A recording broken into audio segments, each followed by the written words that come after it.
Alright everybody, we are here with... Hi, I'm CP. I'm from an allocated space. And? I don't have one yet. I'm looking for hackerspaces in my area. Okay, what's your name/handle? Right now I'm going by Killface, changing it because it's an awful handle that I didn't plan on using. Okay. So I'm going to do a... Go ahead, you fit? I'm going to do a personality or identity change soon.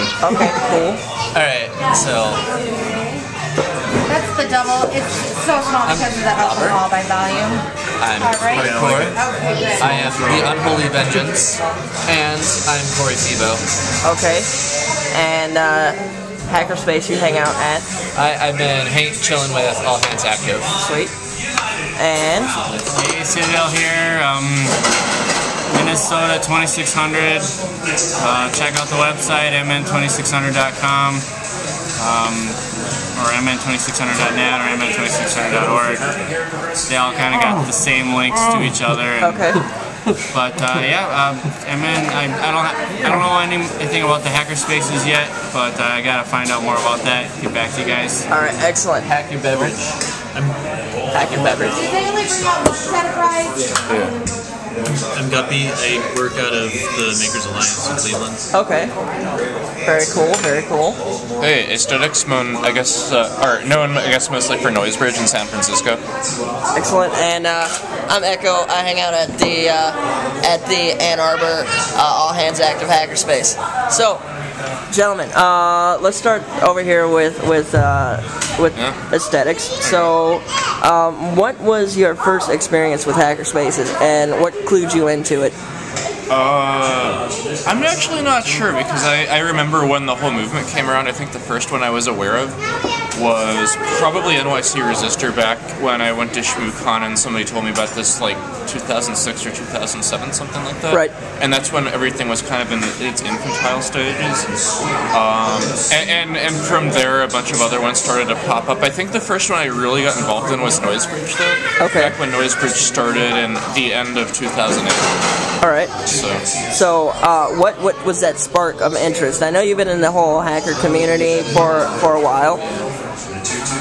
The spark of interest, the way I see it is 2600 meetings are a start to what eventually became hackerspaces. Right. As 2600 meetings are something where you can come and hang out with friends for a few hours and you build a community around that. Yeah. And hackerspaces are combining that with, like, I guess the maker ethic that comes out of Make Magazine and whatnot. Absolutely. And creating a permanent space, or a semi-permanent space.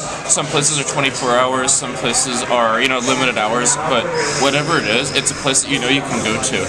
So, in complement to, I guess, the 2600 meeting where you go to the bar or the cafe or whatever it is, this you actually have a place where you have a lease and you can do all kinds of crazy things. And what's more important about that is that you can have projects that are more long-term because you don't have to take it home from the cafeteria or wherever the 2600 meeting is. You can actually be working on a project for several months and have all the materials just there on your member shelf or whatever it is.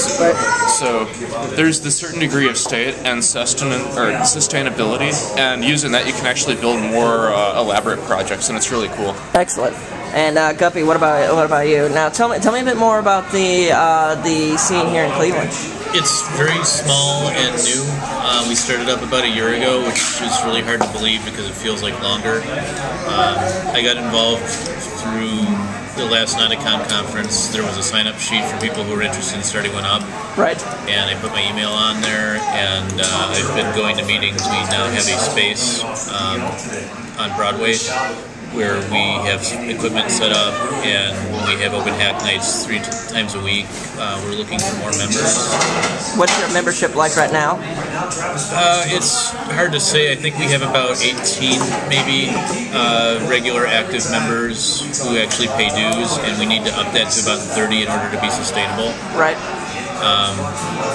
We have a lot of people who come and go, so it kind of is hard to really gauge. I see. So, CP, tell me about your... Excuse me, yes, go ahead. Yes, tell me about your hackerspace experience and your general thoughts on the scene. And I know you've started up your own hackerspace. Tell me more about that. So I moved out into the East Coast from the Los Angeles area, and about the time I moved out, Null Space Labs started kicking up their hackerspace efforts, getting a crew together, getting a physical space, and getting things going. And in the LA area, and Southern California in general, there's something hacker related to do every night of the week because there's a myriad of different groups. Moved out to Maryland area, there's a few different groups, and they're nice and they're great, but they don't have the same frequency as as Los Angeles. So after a while, I began to go stir crazy and kind of get the whole like, oh, I got to do something hacker related and itches. And I keep hearing about null space. I said, fuck it, I'm gonna start a hackerspace. And I was at work and I contacted my buddy at work.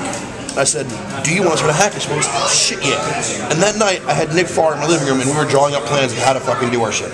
So, over the next couple of months, we put together a really, really great team of founding members, including David Marcus from McAfee, Tex that came in later, Nick Farr, myself, the Prez 98, Hex Junkie, and we built a really, really good group of founding members to get things rolling.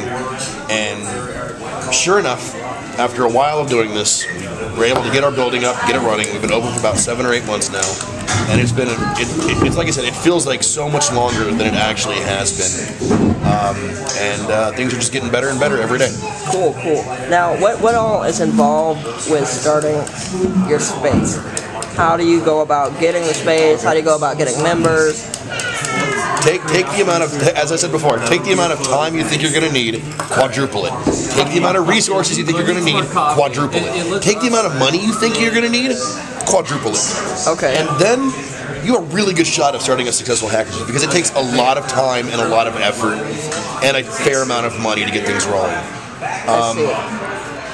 And we're kind of getting, we don't have the best rent. We're paying like $1 a square foot, and it's not cheap. Like I've heard of other spaces paying 1,640 square feet, so we're paying about $1,640 in rent.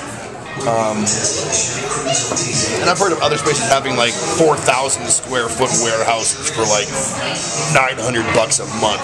Right. And I'm like, holy crap. Yeah, no, it's pretty to do like that. But build your name. You'll get there. Oh yeah, no, like it's not about building. It's not about building your notoriety. It's about building a good place for the community to go and grow. And like I said, I haven't said this yet on this video. We have a motto, and our motto is teach, learn, party. These are the important things that I feel hackers and hackerspaces in general need to focus on, because there's all this politics and maneuvering for and leverage inside of hackerspaces. This has no place in our community, in my opinion. So we formed an allocated space under the banner of teaching, learning, and having a good time doing it. Is that like a motto? Yes. I really like that. Our official motto is teach, learn, party. And we're set up so we're set up initially so that we can avoid a lot of the drama associated with the political areas of running a hackerspace. Just for a complimentary, Noisebridge has one rule, which is be excellent to each other. Yeah, I've heard that one. And we also have one rule. It is don't force us to make more rules. That's a good one. So, have you been in the? So, do you hang out at Hackerspace? Not yet. No, I just kind of started looking around and luckily found that there is one in my area. Okay. Family Lab. Cool. That I believe is about 10-15 people. I know it's a very small site, but they do seem to have quite a bit of stuff to play with, and they seem to be smart guys. I found that I work with one of the guys that goes there. I recently found out, so we've been talking. But yeah, I'm always looking for people to, learn more from. So, to the two people who haven't had a real hackerspace experience, when you hear hackerspace, what do you expect to see? What do you expect from your hackerspace? What do you think a hackerspace should have? Well, people-wise, I expect people who are good with people who want to know more and are good at teaching. That's my goal, is to be around more people that can inspire me to do stuff and help me do those things. Right. So that I can then do the same for the next person. And that's my hope and assumption that that's how these things work. I know that's how yours is. So yeah, I need people that can inspire me and show me things that I have no clue can even be done, and then get me part of the way there so I can get the rest of the way. Excellent. So, Citadel, what about you? What do you expect from a hackerspace? Like what would draw you to a hackerspace? Is it the equipment? Is it the people? What do you think? It used to be the beer, but That's honest. now I don't drink anymore. But it's the community and just the grassroots. Like before, it was mentioned the 2600, just getting people together, finding out what a hacker is and what it is to be into computers, and then just being more sociable and like using the computer to connect to other people, like Exactly. with the modems and networking. And then my aspect, I'm trying to like make money with. A lot of people are consulting and things like Nick Farr. I mean, Yeah. he's like doing real accounting business and stuff. I want to do stuff like that where, you know, and help out these hacker communities and stuff. So I got to become more involved with the And I projects. think the hackerspaces are going to foster a lot of the. Thank you. I think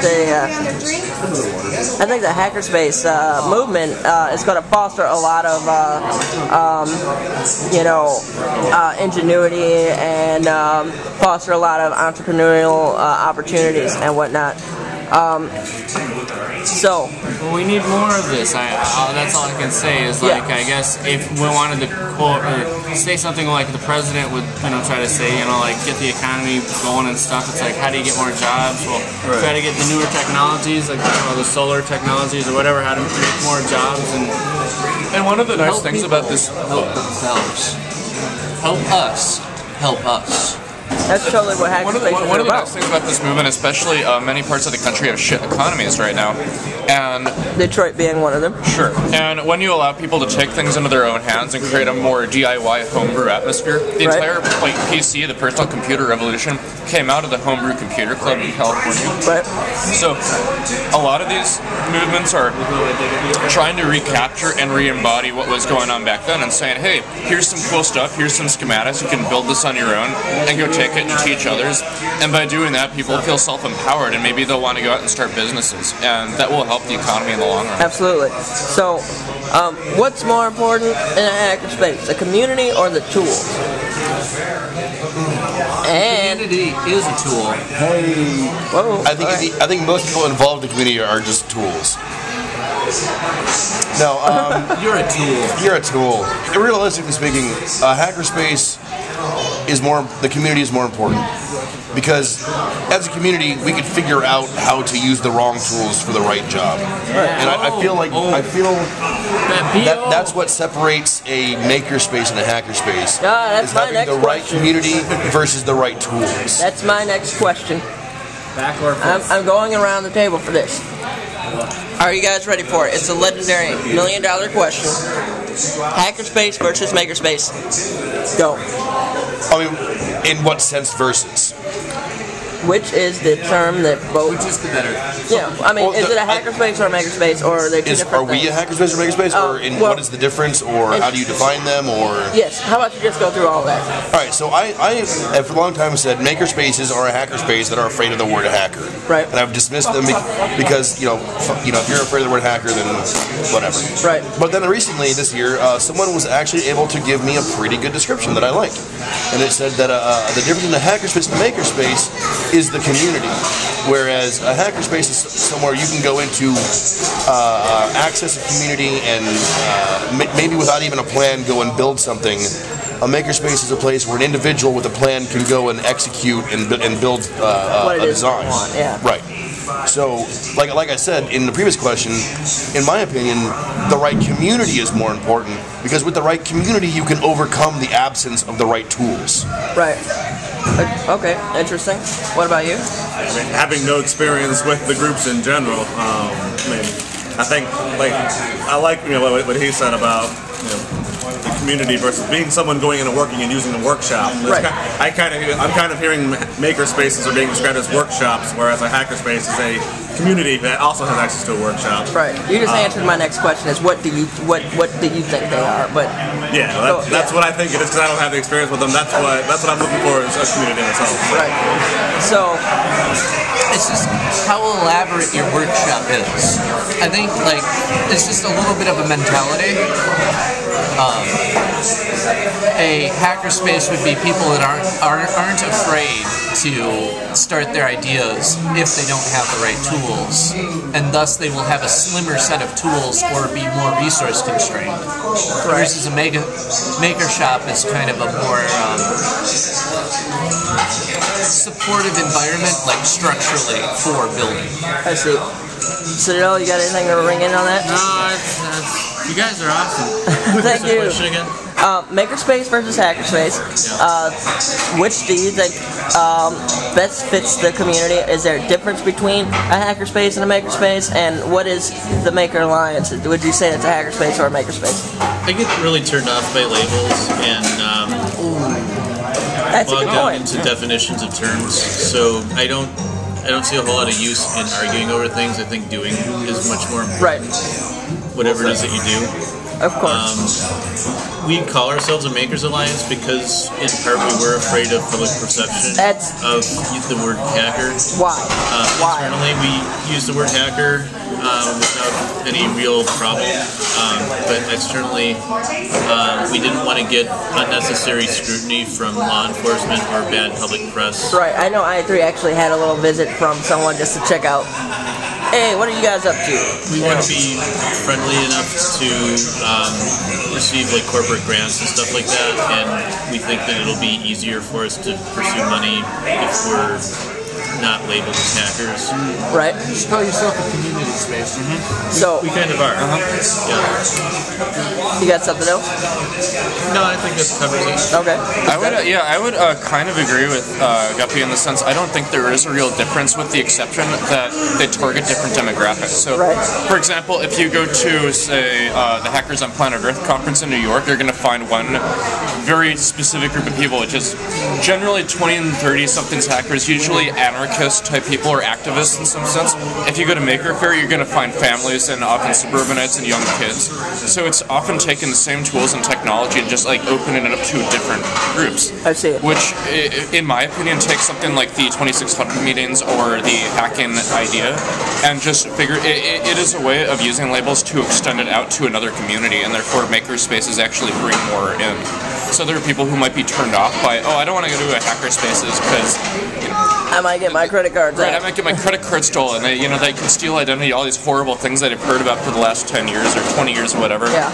And using the word makerspace in some sense, if you can use both words on the same space if you want to bring in a different audience. Right. And that's really what it is to me. Well, thank you very much, gentlemen. One more, real quickly. You should not succumb to labels.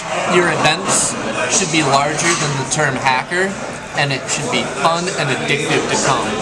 Absolutely. So, gentlemen, thank you very much, everybody. Oh, the hacker itch, man. You gotta just take care of it. No, this is bad publicity. Don't Anyway, say it's an itch. Thanks, everybody. They might catch it. And Hacker cooties. you guys shall be seeing us online shortly. I love you. God damn, we're all...